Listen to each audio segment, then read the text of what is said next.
Dans ce chapitre 2 du module 4 consacré à la méthode du FC Barcelone, nous allons parler de l'entraînement dans les différentes catégories du club catalan. Alors commençons tout d'abord par les objectifs des entraînements. Puis nous verrons le planning hebdomadaire des entraînements. Et enfin, dans une troisième partie, nous verrons les exercices utilisés par les entraîneurs du FC Barcelone. Ce sont des exercices que tout entraîneur de toutes les catégories utilise. Ce sont les exercices communs au club. Bien, commençons par les objectifs aux entraînements. Tout d'abord, il y a le développement technique. Au Barça, jusqu'à l'âge de 14 ans, les joueurs travaillent tous les aspects techniques, à savoir le tir, la conduite de balle, le 1 contre 1. Mais les deux aspects les plus travaillés en rapport avec la philosophie du Barça est le contrôle du ballon et la passe. Ce qui nous semble logique puisque Barcelone aime bien jouer à base de passes courtes, aime bien avoir la possession à une possession de balle supérieure à 70% à tous les matchs. Et c'est le club de la passe. Voilà. Alors, il y a un autre aspect qui est très important, c'est le travail des deux pieds, mais surtout du pied faible. Pourquoi les entraîneurs accentuent leur travail sur le pied faible des joueurs? Pour la simple et bonne raison que le joueur doit être capable de jouer des deux pieds, puisque le jeu du Barça demande à jouer en passe courte et souvent à 70% des cas en une touche de balle. Donc les joueurs doivent être capables dans n'importe quelle situation dans les matchs de jouer à une touche de balle, d'où le développement des deux pieds. Au niveau tactique, alors sachez qu'en Espagne, il n'y a pas de football à 9 comme en France. C'est le football à 7 jusqu'à l'âge de U13 et à partir de U13, c'est le football à 11. Donc le football à 7, donc il y a un gardien, 3 défenseurs, 2 milieux, un attaquant. En football à 11, c'est du 4-3-3 et du 3-4-3, une variante plus offensive. Mais attention, le 3-4-3, c'est pas le 3 défenseurs, 4 milieux à plat, 3 attaquants. Non, c'est 3 défenseurs, un milieu libéraux devant la défense, 2 milieux axiaux, un numéro 10 et 3 attaquants avec 2 ailiers écartés. Donc c'est un 3-4-3 en losange. Parlons maintenant des objectifs de formation. Au Barça, comme on a pu le voir maintenant depuis une dizaine d'années, la philosophie est la même, quel que soit l'entraîneur. Il y a eu Frank Rijkaard, qui a remis au goût du jour la philosophie, et le travail a été finalisé par Guardiola, qui lui a gagné beaucoup plus de titres et a accentué cette philosophie.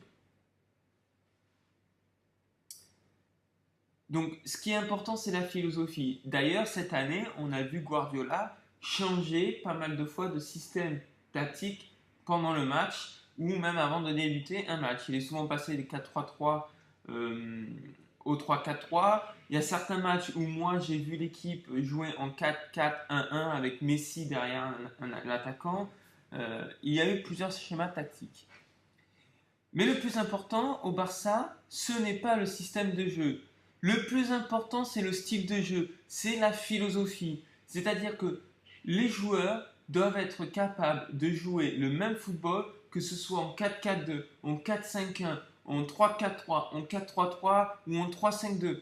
D'ailleurs, c'est l'année dernière, la saison dernière, Guardiola a joué en 5-3-2 à Valence. Pourquoi? Parce qu'il avait certains joueurs qui étaient absents, du coup il ne pouvait pas faire son 4-3-3. Il a joué en 5-3-2 qui se transforme en 3-5-2 en phase offensive. Mais pourtant, ils ont joué le même football. Voilà, donc ce qui n'est pas important au Barça, c'est la tactique, mais par contre, c'est le style de jeu qui doit être créatif, offensif, spectaculaire, à base de passes courtes, de mouvements, de passes en une touche de balle, une, deux, jambes, triangle, tous ces éléments-là. Et c'est important, quel que soit le style de jeu, le système de jeu, le style de jeu reste. Bien, passons maintenant à l'entraînement par catégorie. Alors, j'ai volontairement parlé à partir des U11 parce que jusqu'au U11, l'entraînement, l'objectif des entraînements des U7 jusqu'au U11, c'est le développement technique. Au Barça, donc des U7 jusqu'au U11, la méthode utilisée est la méthode Corver. Vous savez, cette méthode où c'est le développement de la technique par un ballon chacun, des dribbles, etc. Vous pouvez vous renseigner sur Internet.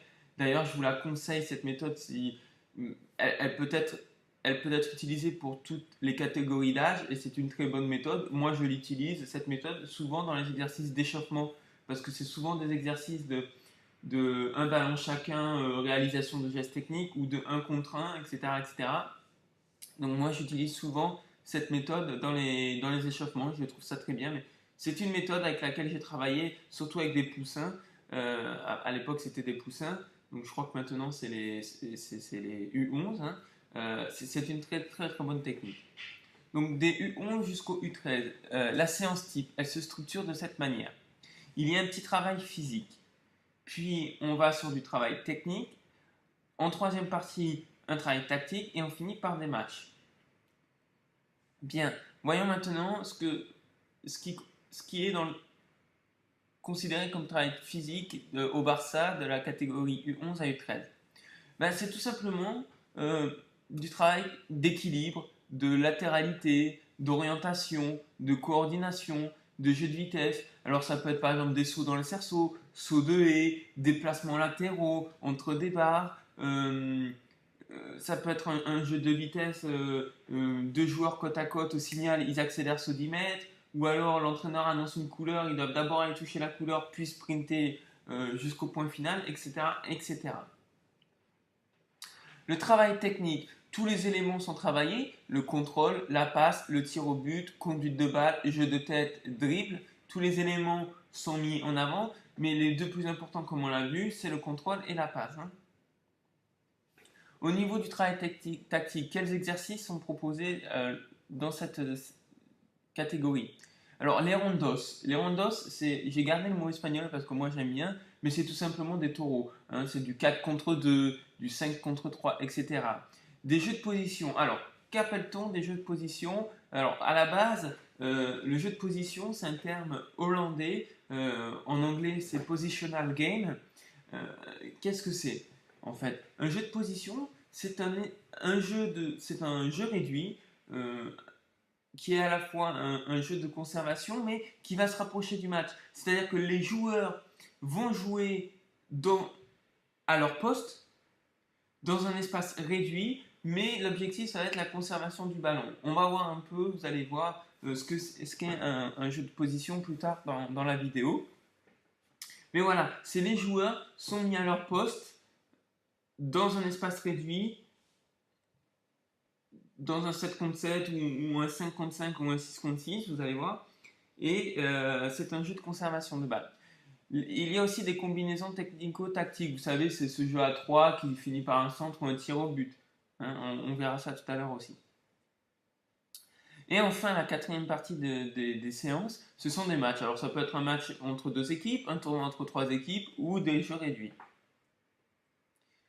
Bien, passons maintenant à la catégorie U14 à U16. La séance type se décortique de cette façon. Donc il y a un travail technique en premier, un travail tactique et des matchs. Bien entendu, la partie la plus importante de la séance va être le travail tactique. C'est là où les joueurs vont passer le plus de temps. Donc le travail technique là aussi, c'est du contrôle de balle, de la passe, du tir au but, conduite de balle, dribble et jeu de tête. Au niveau de travail tactique, ça diffère pas vraiment, donc des rondos, des taureaux, des jeux de position, des jeux de conservation de balle, combinaisons technico-tactiques. Et on finit également par des matchs, deux équipes, des tournois à trois équipes, hein, vous savez, trois équipes de 5, voilà, l'équipe qui marque reste et l'autre sort, tournoi de jeu réduit. Parlons du travail physique. En fait, le travail physique, à partir de cette catégorie-là, est intégré dans les exercices techniques et tactiques. Il est travaillé de manière globale et non spécifique et séparée. ça vous rappelle pas une méthode? Et oui, c'est la périodisation tactique. À partir des U14, le Barça travaille selon les principes de la périodisation tactique. Donc je vous invite à revoir la vidéo sur le module, les vidéos du module périodisation tactique. Mais le travail physique est intégré dans les exercices techniques et tactiques. Donc, il n'est pas travaillé de manière séparée, il est travaillé de manière globale dans les exercices. Donc, ce sont les principes de la périodisation tactique. Au Barça aussi travaille avec le principe de la périodisation tactique. Alors, à partir des U17 jusqu'au Pro, ils ont la même séance. Donc, il y a un échauffement, une première partie et une seconde partie. Donc, les échauffements, ça va être par quoi? Ça va être des petits jeux. Voilà, alors, avec ou sans ballon. Hein, des petits jeux récréatifs, par exemple, ce qu'ils appellent le tag game. Alors, ça c'est bien sûr en anglais. Alors, comment l'expliquer? Par exemple, dans une surface de 30 mètres par 30 mètres, 10 joueurs.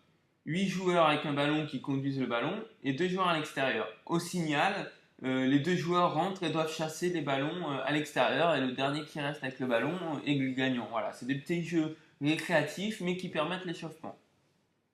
Ça peut être des passes par deux, hein, ou répétition de gammes techniques par deux. Ça peut être des exercices tactiques, des mises en place 11 contre 0. Ça peut être des exercices techniques, ça peut être un travail d'agilité, des rondos. Alors sachez que Guardiola adore les rondos. Donc toutes les séances commencent par ces fameux taureaux 7 contre 2 dans des très petits espaces, ou ça peut être des jeux de position. La première partie, en fait, là aussi, le travail va être la périodisation tactique. C'est-à-dire que dans cette première partie, ça va être à la fois un travail tactique et physique. C'est-à-dire qu'on va choisir un exercice qui va permettre de travailler la force, la résistance ou la vélocité dans un jeu de position, de conservation de balle, technico-tactique. C'est-à-dire qu'on va choisir un exercice, par exemple, en 7 contre 7 avec des jokers, dans un espace réduit, mais qui va permettre de travailler soit la résistance, soit la force, soit la vélocité. Et là aussi, le travail physique est intégré dans l'exercice tactique. La seconde partie de l'entraînement, et la dernière, là on va travailler plus la force spécifique, la résistance, au travers de matchs, 8 contre 8 sur un demi-terrain, ou tournoi 3 équipes, pas de la même manière que les catégories différentes, 3 équipes de 5, l'équipe qui marque reste sur le terrain. Bien, passons maintenant à la troisième partie de cette vidéo. Regardons quels sont les exercices. Alors, un exercice. Comment on va voir? Donc, on va voir d'abord les exercices de contrôle passe utilisés au Barça. Donc ça, toutes les catégories utilisent ces exercices. On va voir les exercices de jeu de position utilisés par toutes les catégories également. Donc là, c'est un exercice très simple. Alors, notez que là, l'exercice est en forme de triangle et c'est pas par hasard, c'est pour habituer les joueurs à jouer en triangle. Donc là, le joueur 1 passe au joueur 2 qui contrôle de l'extérieur du pied, passe au joueur 3 qui contrôle de l'extérieur du pied, passe au joueur 1. À noter que les joueurs doivent être tout en mouvement, ne pas recevoir le ballon arrêté, le contrôle orienté doit se faire en une touche de balle rapidement, la qualité des passes, la qualité des contrôles. Donc, suite de cet exercice, donc le joueur 1 passe au joueur 2 qui décroche vers le joueur 1 et qui lui remise. Donc, c'est joueur 1 passe au joueur 2.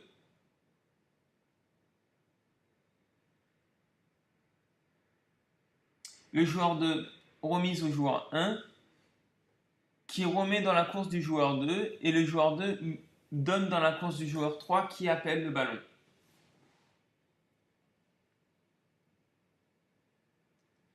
Une autre variante, c'est, pour continuer dans ce style d'exercice, donc le joueur 1 passe au joueur 2 qui remise à ce dernier. Le joueur 1 passe cette fois-ci au joueur 3. le joueur 3 passe au joueur 2 qui est venu vers lui, et le joueur 2 remet dans la course du joueur 3 qui passe au joueur 1. Alors un autre type d'exercice qu'on appelle les Y-games, parce que c'est en forme de Y.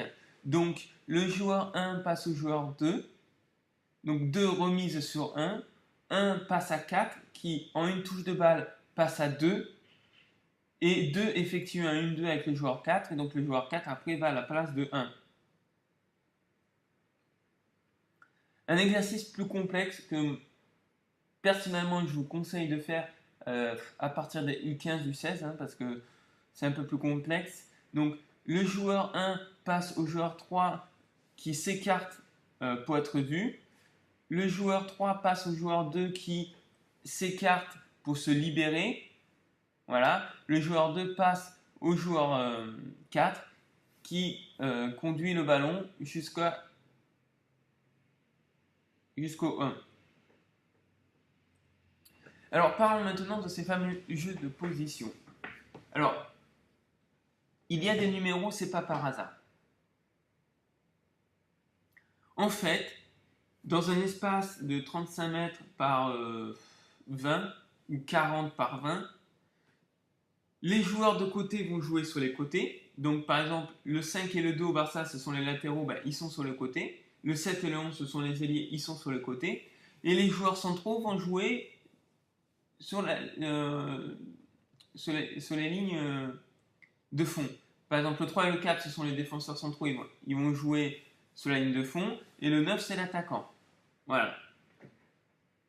Donc, l'objectif pour l'équipe en rouge, c'est de faire passer, de conserver le ballon en allant donc, des défenseurs, donc des 3 et 4 vers le 9, et du 9 vers le 3 et le 4.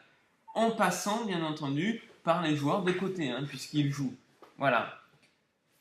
Donc, c'est un jeu de position où l'équipe des rouges doit garder les ballons et l'équipe des bleus joue dans la même position, doit essayer de récupérer.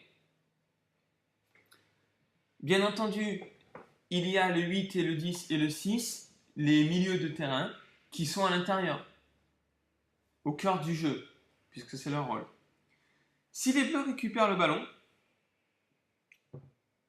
ils jouent la possession contre les 3 joueurs du milieu. Donc, après, ça devient, si les bleus gagnent interceptent le ballon, ça devient un 8 contre 3. Vous pouvez demander à 2 joueurs de l'équipe offensive, donc des rouges, de rentrer pour aider pour que ça devienne un 8 contre 5. Et une fois que l'équipe des rouges a récupéré le ballon, la première passe doit être vers un joueur extérieur. Et là, le jeu recommence. L'objectif est de passer d'une ligne de fond à une autre, donc du 3 vers le 9 par exemple, en cédant des joueurs de côté. Les jeunes jouent avec l'équipe des rouges, mais ils sont dans une autre couleur parce qu'au Barça, les postes clés, ce sont le 6, le numéro 6, le milieu devant la défense, parce que en fait c'est la plaque tournante, c'est le joueur qui relance le jeu à partir de derrière. Et les 2 autres joueurs clés, ce sont les ailiers, parce qu'ils doivent écarter au maximum pour étirer la défense adverse pour pouvoir écarter, parce que les principes de jeu du Barça, c'est la relance de derrière et le jeu écarté. On écarte, pour avoir la possession, il faut écarter le jeu, il faut agrandir le terrain, il faut ouvrir les espaces. C'est très important pour pouvoir garder la possession du ballon. C'est pour ça qu'ils sont dans une autre couleur pour mettre l'accent sur ce principe-là et pour que les joueurs les reconnaissent. Mais ils jouent avec l'équipe des rouges. Voilà, là je vous ai mis un peu, avec ce type de jeu de possession, on voit les possibilités les lignes bleues, ce sont les possibilités de passe entre les joueurs. Qu'est-ce que l'on voit? On voit que cela permet beaucoup de jeux en triangle.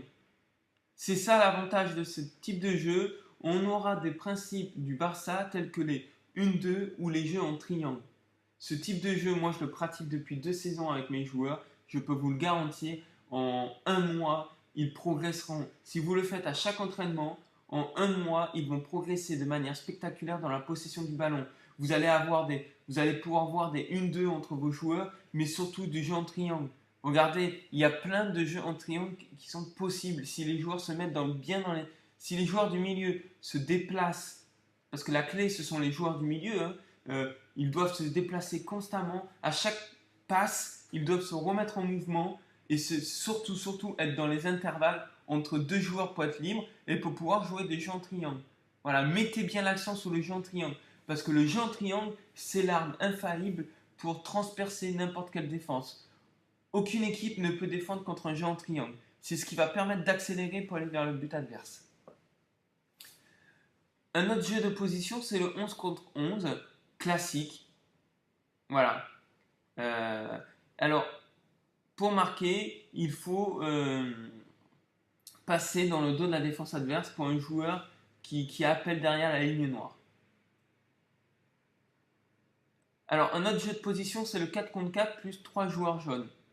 Donc, l'objectif, c'est de passer le ballon donc des deux joueurs jaunes de côté, en cédant des joueurs rouges de côté, donc du 1, 2, 3, 4, et du joueur C au milieu. Voilà. Donc, second line, first line, third line, ça veut dire que un joueur jaune de côté qui est en possession du ballon doit toujours avoir trois solutions. Une solution courte, une solution plus ou moins longue et une solution très longue. Donc ça veut dire que les joueurs doivent se déplacer, doivent se démarquer pour être vus de ce joueur-là. Un autre jeu de position, un 5 contre 5 avec deux jokers. Vous voyez, là aussi, j'ai mis les numéros, ce n'est pas par hasard. Au Barça, les joueurs jouent à leur poste. Les joueurs qui vont être sur les côtés vont être des joueurs de côté. Les joueurs qui vont être sur la ligne de fond, par exemple les joueurs C en jaune, ça va être soit des défenseurs centraux ou des milieux axiaux, soit des attaquants. Donc les joueurs qui jouent dans l'axe, que ce soit défenseurs, milieu, attaquants, vont jouer à la place des C, et les joueurs de côté vont être les numéros 1, 2, 3, 4. Voilà.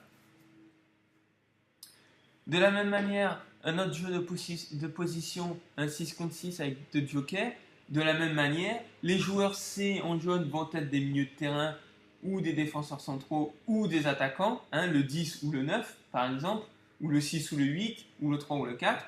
Les joueurs de côté, le 1, 2, 3, 4 vont être les ailiers et les latéraux, et le 6 et le 5 vont être soit les milieux, soit des défenseurs centraux, ou pourquoi pas des attaquants, à vous de voir.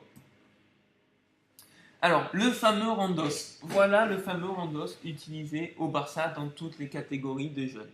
Ce n'est ni plus ni moins qu'un 4 contre 2 sur une surface, alors, de 10 mètres par 10 mètres si vos joueurs sont très habiles techniquement, et s'ils sont à partir des U16, ou un peu plus grand, 20 mètres sur 20 mètres.